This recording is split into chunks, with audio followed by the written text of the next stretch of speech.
We are here today because KOSA is being held up in the Senate, and it is high time for the Kids Online Safety Act to come up for a vote. We need to see it pass the Senate. And so we are here with a wonderful group of national advocates, tech policy experts, parent advocates, and advocates who are on the ground fighting for children's safety online in Kentucky. So we'll start the briefing off with John Schweppe from the American Principles Project. John, thank you for being with us. Give us, give us an overview of KOSA. Tell us why it's so important from the legal perspective. Well, KOSA is an extremely consequential piece of legislation that would go to great lengths to actually protecting kids online. And, it does have a serious chance of becoming law this year. I think one of the things I really like, it makes safety the default. So the bill requires platforms to give minors the option to disable addictive algorithms. It provides parents and educators with a dedicated channel to report harmful behavior. It also creates a duty of care that would require platforms to prevent specific dangers to minors, such as promoting suicide, sexual exploitation, or substance abuse.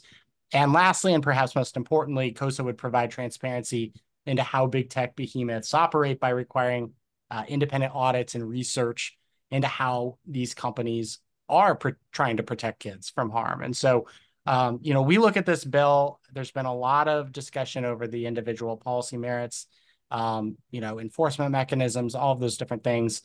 We view KOSA as an important first step. We want to protect our kids online right now. You look at the numbers, and I'm sure some folks on this call are going to talk about it. Our kids are absolutely being terrorized by the internet. And so I think it's really critical that we support it. And American Principles Project is a proud endorsee.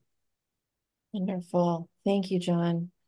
We'll move over to Maureen. Maureen Molek, thank you so much for being with us today. Give Oh, us a thanks for little. having me. I'm Maureen Molak from San Antonio, Texas. I am co-founder of David's Legacy Foundation, a Texas-based nonprofit, and also co-founder of Parents SOS, which is an education initiative of about 20 survivor parents who are advocating for the Kids Online Safety Act. My story, my son David, his struggles began at the age of 15 after he had fractured his back from playing too much basketball. And he turned to online gaming and social media to fill the void while he was rehabbing.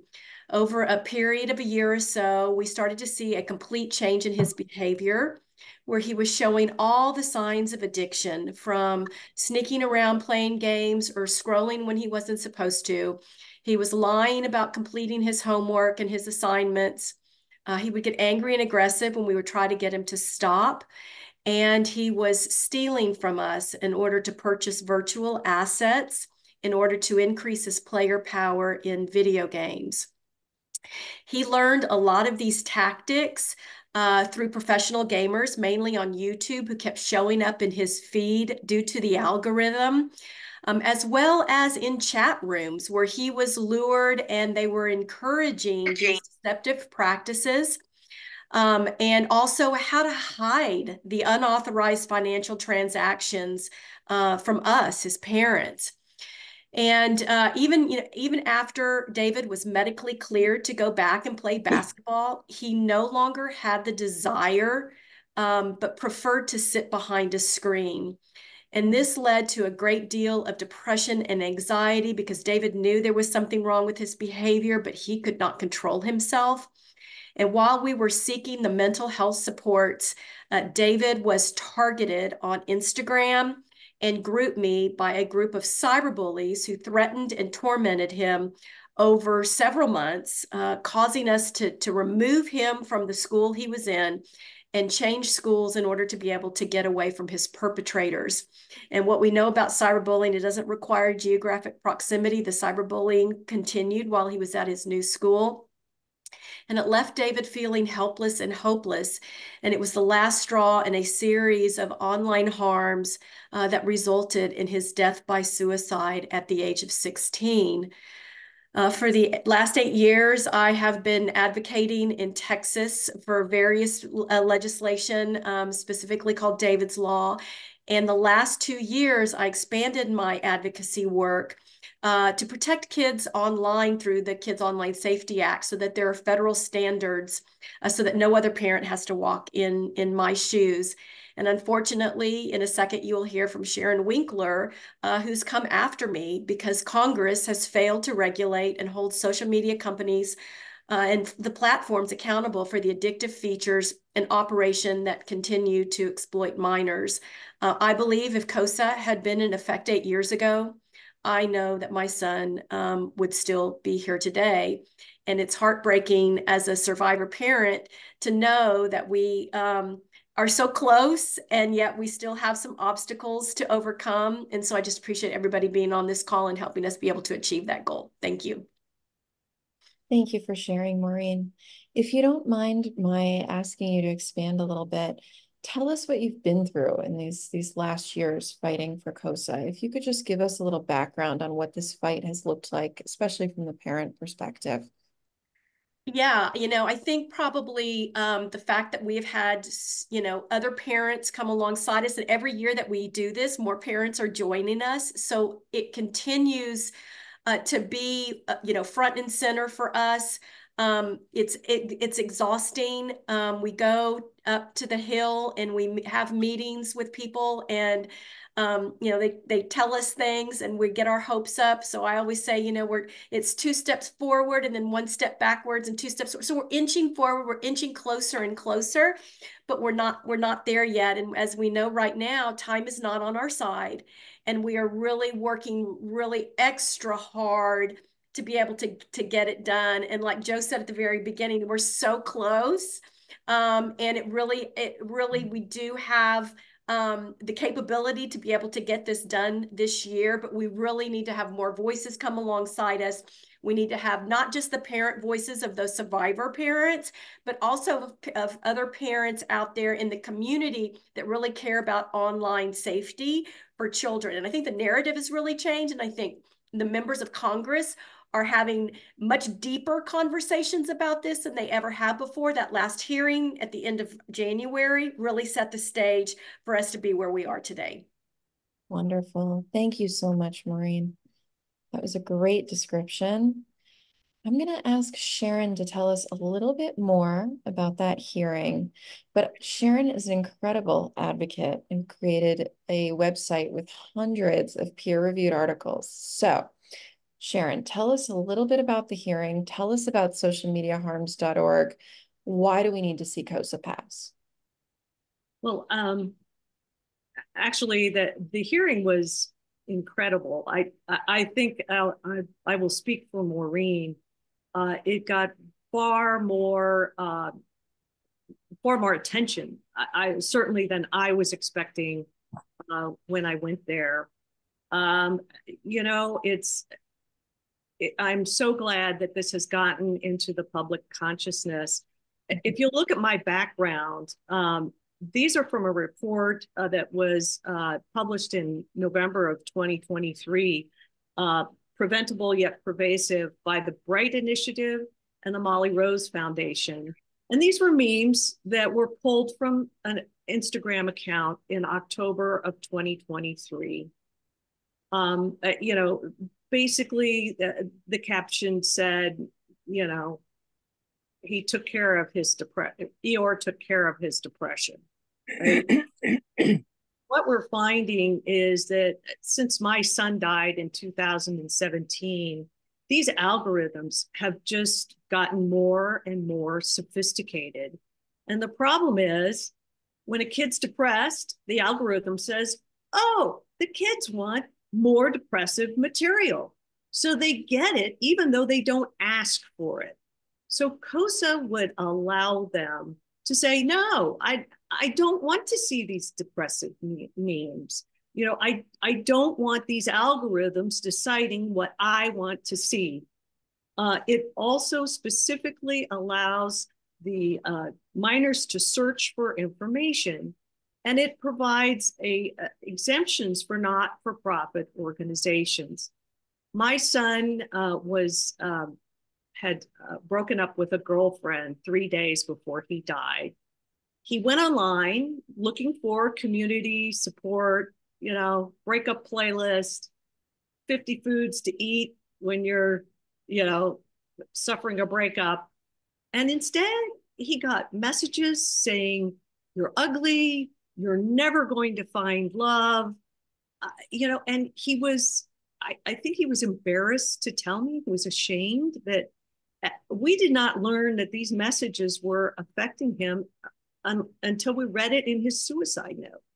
I don't want parents to read that in their suicide note. We have to do something about this. KOSA will set up guardrails. The systems are broken. The algorithms are broken. The business model is broken.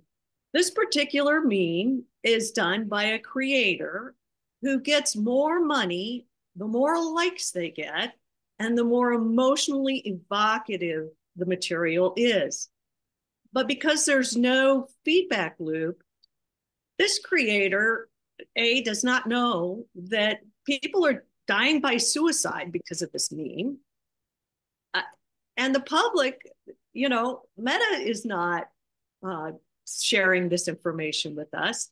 KOSA would make them do annual reports, annual safety reports, so the public would know what's going on these platforms. It's critical that we do this. I like Maureen was way early. I feel 2017 even now is way early.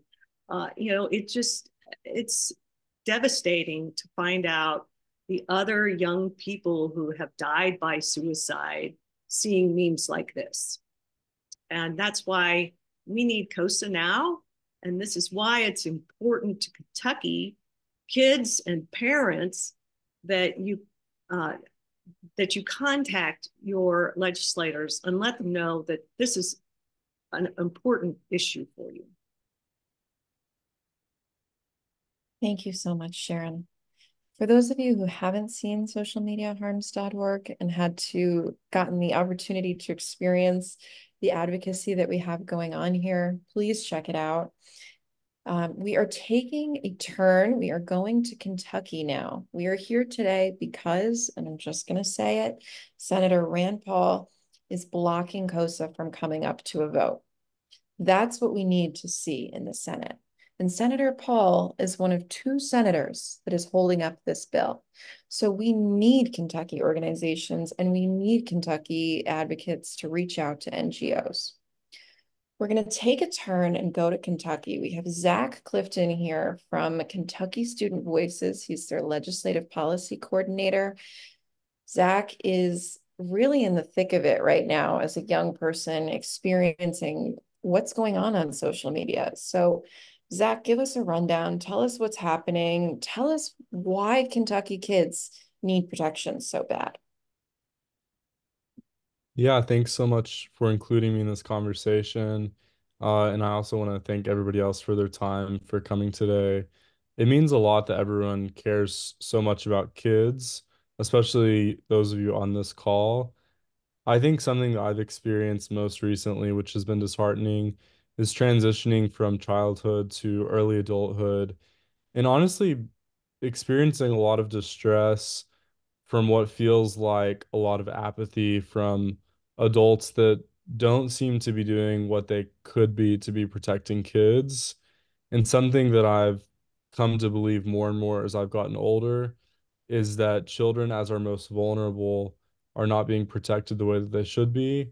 And I think a lot of adults are unaware of how vulnerable kids are. It's amazing to me that the legislatures in our country, in Kentucky as well, allow, donors, money, etc., different things to obstruct them from making laws that really protect people like me. I know something that I'm worried about is a lot of what you all have mentioned today, which is that a lot of young people are turning to social media, and it causes a lot of despair for people my age and people younger than me, being isolated and being falling victim and falling prey to these algorithms that increasingly cause more and more radical beliefs and ideas in their minds that they would never otherwise believe. I think something that's also deeply unsettling is the sexual exploitation of minors that takes place through social media, especially a recent story that came out about a lot of young men my age is that they have been the victims of sextortion. I myself personally and some of my male peers have actually been the target of sextortion as well. It's very prevalent. And it's incredible to me that we have such a pervasive issue that is so common. And yet we have a Congress that hasn't acted on it to the extent that it should. And we also have a tech industry that seemingly at every turn has prioritized profits over the safety of our children, which should be the very focus of our democracy itself. So it's a lot of it is very disheartening. I will say probably the most promising aspect of my advocacy in this work is you all, the people on this call, knowing that there are people out there advocating for children. Again, I think like at my age, I'm such at such a unique point because I'm sort of between childhood and adulthood. And so I think I understand the priorities and intentions of adults while also understanding just how naive and vulnerable children are. And it really is kind of incredible to me that adults haven't done more in the past to protect children, which actually goes to a broad range of issues. I think children are severely underprotected in a lot of ways. So KOSA, I think, is the only way that we can adequately protect children from the harms of the internet. Uh, I believe Senator Paul's incorrect in his beliefs on this issue. I think the vast majority of parents, the vast majority of Americans, the vast majority of Kentuckians want this legislation. I know that my peers, especially in Kentucky, um, really, really want KOSA. Frankly, it's for our survival because we know that so many people my age haven't survived the internet. If we don't have a bill like KOSA to protect young people, to protect children, to protect teenagers from the internet, we know that less and less will survive from it. It really is horrible, uh, just how dangerous the internet is. And Kentucky teens definitely want a safer internet from KOSA. Thank you, Zach. You shared with us that you've been the target of some sextortion schemes. I know that we have some CACs on the call who certainly know, but can you explain what sextortion is? And if you don't mind my asking, what it's like to be on the receiving end of that scam for a young boy? Sure. It's definitely first and foremost a very terrifying experience. Um, Basically what sextortion is, somebody will create an account and try to accumulate mutual followers with you, so that they can present themselves as trustworthy. They'll begin messaging you, and they will send you sexually explicit content and fish for you to send sexually explicit content in return to the user in order to extort money or other things from you. So in in my experience, someone sent me sexually explicit content and was asking for me to send the content in return, which if I had done, they would have taken those photos and threatened to send them to my family, send them to my friends, post them if I didn't send them a certain amount of money. It's happened to my friends that they actually had their photos leaked and shared private photos. And there was uh, Bloomberg Business Week had a magazine issue recently. I think it was the April issue. The cover story is about sextortion and the dozens of people, young men my age, who have actually unfortunately committed suicide because of sextortion. So it's a very serious issue, very terrifying, and again, I think it just goes to the fact that even as a child, and even as a young person, there are people out there in the world who are allowed to do these things because a board of directors wants what's best for the shareholders of a company rather than what's best for our society and our young people. So it's very tragic and very, very terrifying. Thank you so much for sharing, Zach. Just to really put a number on that, in 2023, NCMEC received 27,000 reports of sextortion alone. And KOSA would really help prevent this heinous crime. So Kentucky kids need it more than ever. I'm going to continue in Kentucky here, and we have the amazing Jeanette Westbrook. Jeanette is a human rights advocate and leader in Space International, which is an international organization of sex trafficking and sexual exploitation survivors. Jeanette, tell us a little bit about why survivors like you need KOSA so badly, and how it's going to help prevent this problem going forward. Well, I've prepared a message here for Senator Paul, because we in Kentucky, this is an SOS, and it's really personal to me because I'd like to share, and I am a registered voter in the state of Kentucky. I am Rand Paul's constituent, but I'm also a survivor of child pornography, now known as CSAM, child sexual abuse material. When this was made of me 60 years ago, it was 8mm film. They're now taking that old film and transferring it to the latest and greatest technology, uploading it. So in essence, I will never escape these criminal images made of me, because they will outlive me. I'll be gone from this earth while they are still out there exploiting me, even in my death. So KOSA, we need it so badly, because even though I am before the age of the internet, I still am left touched by it, by the exploitation that continues on the internet, only it's much, much worse. What Zach was sharing, young people that are here at the conference I'm at right this moment are sharing just a massive amount. They're being bombarded at home, at school, when they log on, anytime, on their phones. So Kentucky, we can't have any child in Kentucky, or in essence, any child anywhere, being left open. These platforms are unaccountable. And in many times they are in collusion and holding these exploiters in anonymity. Many times we don't even know who they are. But right now with KOSA, we do know.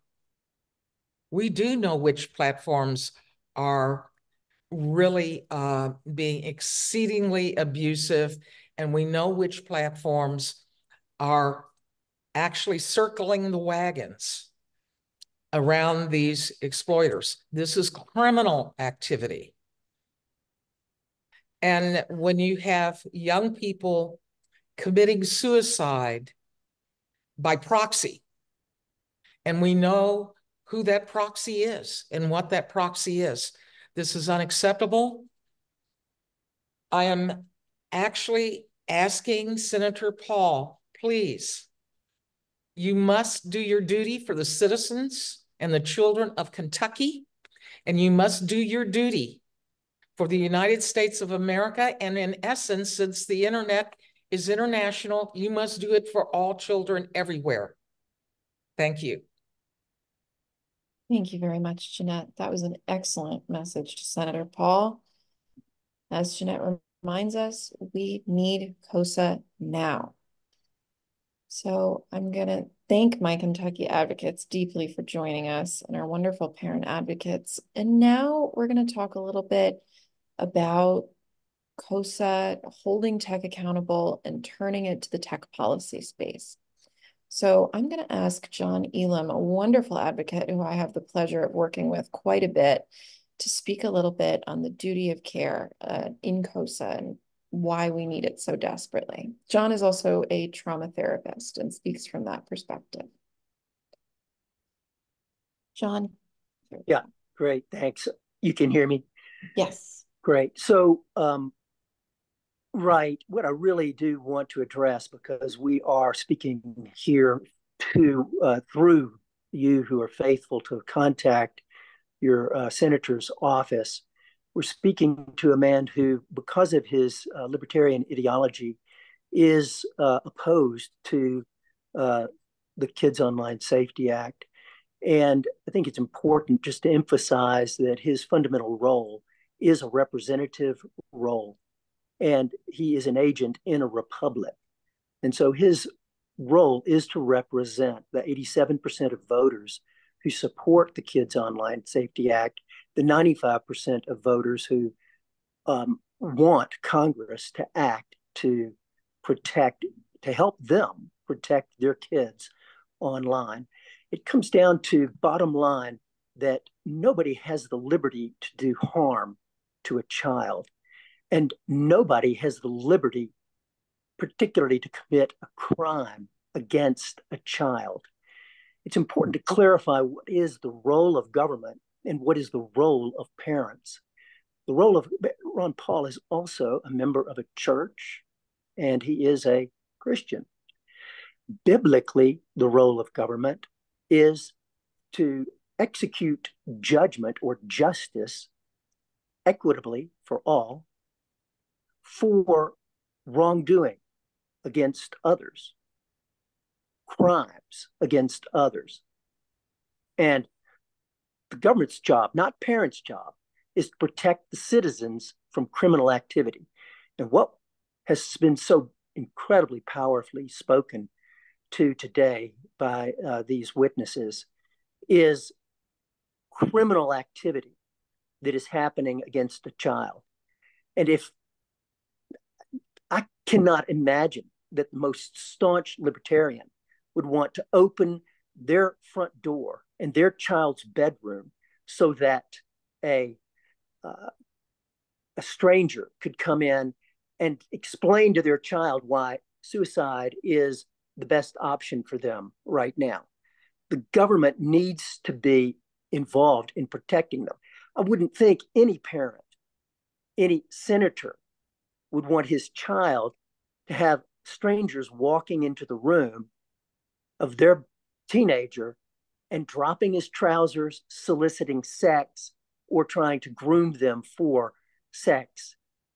It's insanity not to be protecting children from criminal activity. It's the government's job, and it's the Senate's job, and it's Senator Paul's job to make those laws that will bring the internet out of a lawless space. Because right now, there are no child safety standards for tech industry. Every other industry has child safety standards, but not the tech industry. And there's no liability for the tech industry. Every other industry has liability, but not the tech industry. The Kids Online Safety Act is the beginning of resolving that, what is truly insane legal dereliction of duty by the Congress. So the last thing I'll just want to emphasize is that KOSA is actually empowering parents, because it is not the government's job to parent American children. It's parents' job. But the reality is that platforms do not give parents easy access to controls, safeguards, tools, and KOSA creates those safeguards, tools, and controls, empowering parents to do their job protecting their own children online. Every parent that, gosh, it's hard to say this, it makes me want to cry. Every parent that I have heard from who's lost a child has been diligent in overseeing the relationship with the platforms. It's not possible with the current lawless absence, complete absence of child safety in the design of tech platforms. So I'll leave it there. And we definitely need parents to be empowered. Thanks. And that's what this bill does. Thank you so much, John. I think that was an excellent summary. And now I'm going to turn it to Rick Lane, CEO of Iggy Ventures and tech policy expert. Rick, bring us home. What else do we need to know about KOSA? Why is it so technologically feasible and so important? And I know you've poured a lot of energy into this over the last few years. So tell us a little bit about that journey. Oh, Rick, you're muted. There we go.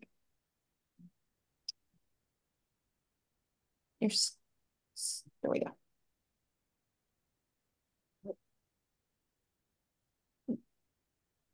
Rick, I still can't hear you. Can anyone else hear? Can you hear me now? Yes, now. Okay, perfect. There we go. Sorry about that. Thank you, Megan, and for everyone who's on this call. There's so much important information to be handed out and given out. First, I want to say about Senator Rand Paul is he was one of only 2 senators to vote against the FOSTA-SESA legislation. That was legislation to basically criminalize sex trafficking online. It was him and Ron Wyden, and it happens to be the 2 same senators that are holding up this legislation. One of the arguments that Senator Paul made during FOSTA-SESTA was that it was going to stifle innovation, hinder free speech, and harm small businesses.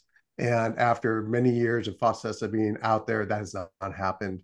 And one of the things they said is going to be unconstitutional. The courts have ruled that FOSTA-SESTA is constitutional. So we're hearing these same arguments on the KOSA legislation, and the same result is going to happen. We're going to get 97-2 vote in the Senate, maybe 98 this time. We didn't have Senator McCain because he was sick, so we missed 1 vote, but his wife, Cindy McCain, was supporting the legislation, so I would kind of count him as a yes. But I'm sure we're going to get 90 plus senators on this legislation to vote yes. The Silicon Valley is basically designed a business model that is conflict and ridicule driven. They create animosity. The more angst they create, the more people are going to stay online, and the algorithms know that. One of the things that when people talk about social networking sites, they talk about how you fall down a rabbit hole, that you fall into this. And I say that's actually not accurate. It's not a rabbit hole. Algorithms are a black hole. What they do is they find little pieces and suck our children in to the darkness of the web where they can no longer see the light. And what KOSA is going to do is help prevent them from being sucked into that black hole by holding websites and platforms legally responsible for their conduct of how they're creating these types of algorithms. And that's the critical piece, is that right now, their job is to create stronger and stronger black holes to get our kids and our society sucked in to these horrible worlds. And what KOSA is going to do, at least for the children, is say, wait a second, if you do that, if you're creating and tools and applications that create stronger black holes, you can now be held accountable for those. And you must ensure, if you're creating new services or products online, that you're building it by child safety by design. And that's what this legislation is all about. It's child safety by design on products and services that are in the hands of almost all of our children and are being used to manipulate them, to create harm. And the ramification that the Silicon Valley wants to say is, well, go after those who are creating the harm, go after the bad actors. What they're not saying is they're helping to facilitate those bad actors by the way they're designing their products and services. It is their conduct that is creating harm that is then being manipulated by third parties, but it's their design, their conduct that KOSA is going to make sure that they're held accountable. And that's why we need Senator Rand Paul to lift his hold. And he can still vote no, but at the same time, he really needs to let the American people's voices be heard. Thank you so much, Rick. I think that was an excellent summary of what we need to see happen. And we do have a few questions in the chat for our excellent panelists. So the first is for Maureen and Sharon. How can Kentucky parents and Kentucky child advocacy centers get involved? How can they take action? I'll address that real quick. I think it's getting the message out, sending them the link to Rand Paul's office and having them send him an email or even making a phone call and saying that they want him to release his hold so that KOSA can be brought to the floor. And like Rick said, he can still vote no. We just need him to release his hold so that Senator Schumer can bring it to the floor for a vote. Great. Thank you, Maureen. Sharon, anything? I would just like to add that, KOSA's been introduced in the House. And so, it's really important for people in Kentucky to contact their congressman and say, yes, we want you to support this in the House too. We need to see the support in both chambers, and we need to see the Kentucky House delegation follow suit. So yeah, if I could just add, because we're trying to get this vote on the 21st, before the 21st of June, because then they're on recess, and then we're into August, and we're into conventions, and everything shuts down. And so what we need is phone calls. Emails are great, but they ignore them. We need to light up Senator Rand Paul's phones by people from Kentucky and call and get all your friends to call, get the number out, text all your friends and say, call now. You need to light up his office with phone calls to push him and hold him accountable. And if you do have relationships with local news organizations, I mean, quickly go out there and call them up and tell them that there's this effort to get Rand Paul on board. We need, I always tell people the best book ever written about grassroots was written by a doctor, Dr. Seuss. It's Horton Hears a Who. And if you remember, if everyone in Whoville is screaming and yelling, and it takes that JoJo with his yo-yo to finally break through, we need you to be the Whoville of Kentucky and to contact his office and let him know how important this is. And then also contact Senator Mitch McConnell, who has been supportive, but to let him know that he has the support of his constituents as well. great. Thank you so much, Rick. I'm going to turn it to John, who has been doing a number of meetings with me. John, and I know many of the parents on this call might be able to answer too. John, tell us about some of the opposition that we've been hearing to KOSA, and what your response to that is. Well, I just would love to take the opportunity to respond to what Rick raised, which he knows well better than I.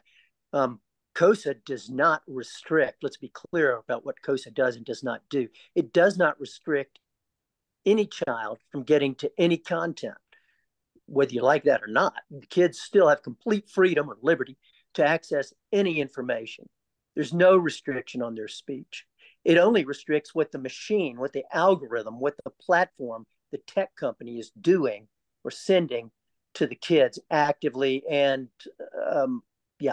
so that I just wanted to make perfectly clear. And there is no First Amendment right to solicit sex from a child, from adult to solicit sex from a child.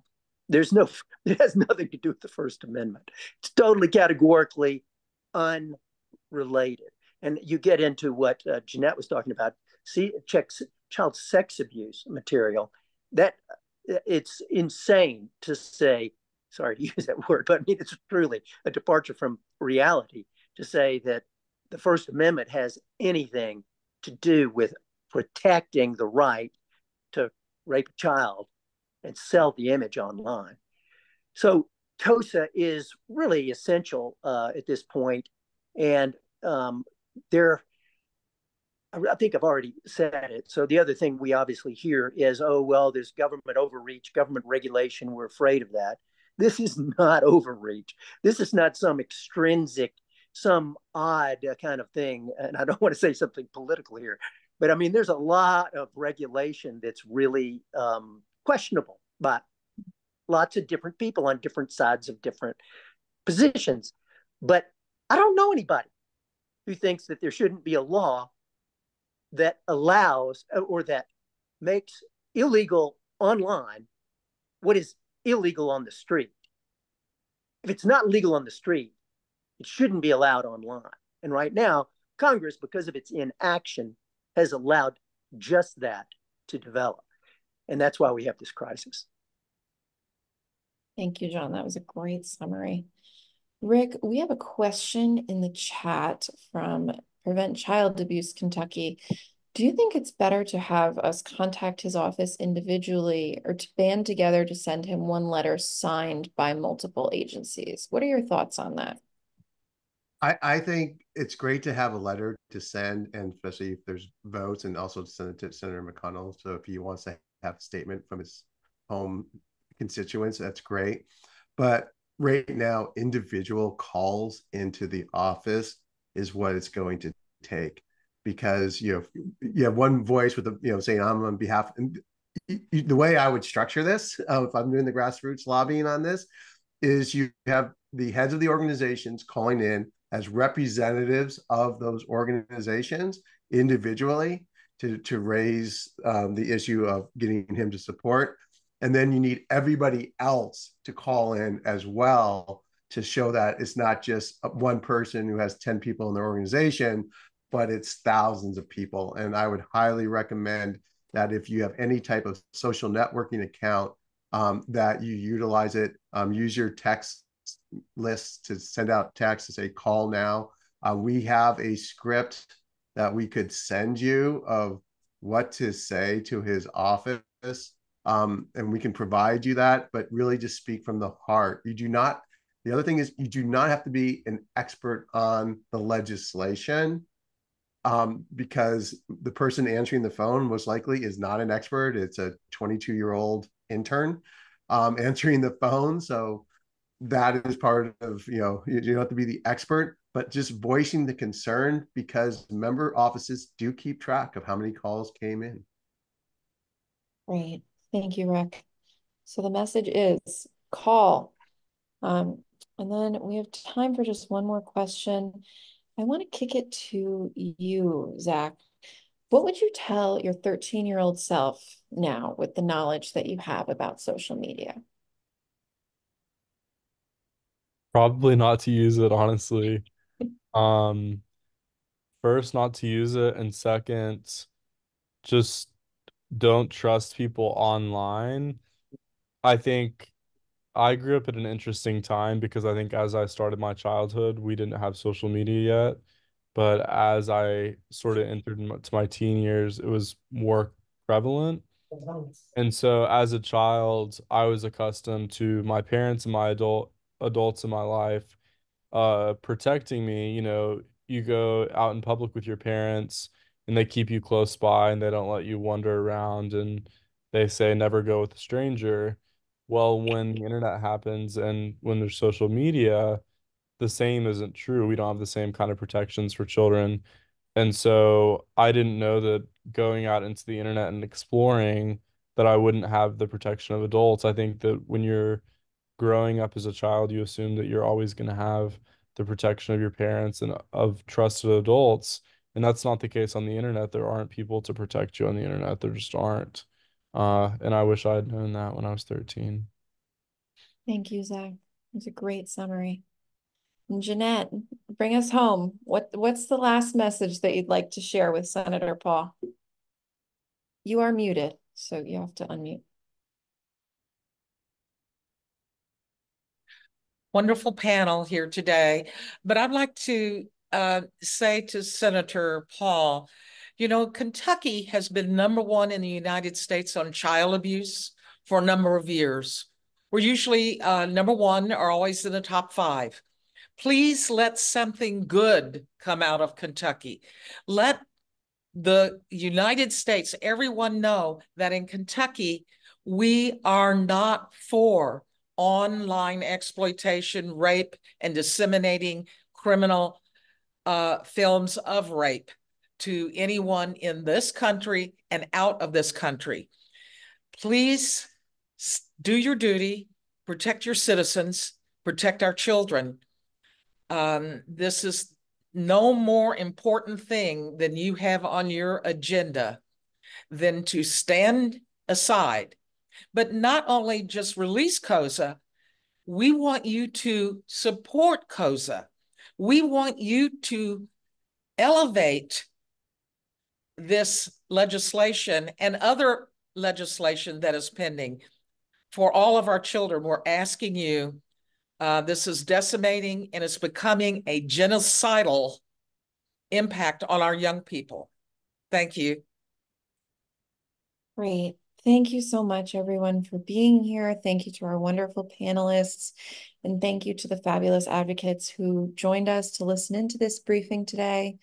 I will follow up with the recording and the information that we sent in the chat. And we so appreciate your participation. So have a wonderful day, everyone. Thank you for being here with us. We love you all, and have a great day.